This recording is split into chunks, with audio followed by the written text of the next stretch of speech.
Dikabarkan suasana desa Tasikmadu, Kecamatan Watulimo, Trenggalek pada Senin 20 Januari 2025 malam mencekam. Hal ini tidak lepas dari aksi anarkis yang dilakukan salah satu kelompok perguruan silat yang menggeruduk Polsek Watulimo Trenggalek. Informasi yang dihimpun di lapangan, kelompok perguruan silat ini menuntut pembebasan salah satu rekan mereka yang diamankan polisi beberapa hari sebelumnya. Dari video yang viral di platform WhatsApp, tampak ratusan anggota perguruan pencak silat berkerumun di depan Polsek Watulimo. Di antara mereka ada yang mengibarkan bendera maupun memblayer-blayer sepeda motornya. Bahkan aksi yang terjadi hingga menjelang subuh itu berujung anarkis, karena melempari Mapolsek Watulimo dengan batu.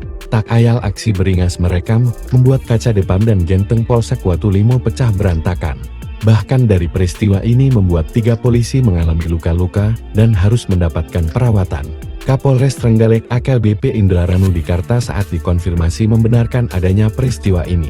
Menurut dia, aksi beringas anggota perguruan pencak silat ini bermula dari penangkapan salah satu rekan mereka beberapa hari sebelumnya, yakni setelah ada gesekan antar perguruan pencak silat di desa Tasikmadu, Kecamatan Watulimo, Trenggalek beberapa waktu lalu. Peristiwa ini membuat salah satu korban melaporkan kejadian itu ke polisi dan berujung penangkapan salah satu anggota perguruan silat.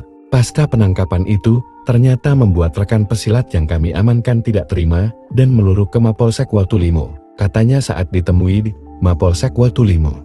Dikatakan Indra, personel kepolisian sebenarnya sudah menjelaskan duduk perkara dan menindak sesuai SOP yang berlaku.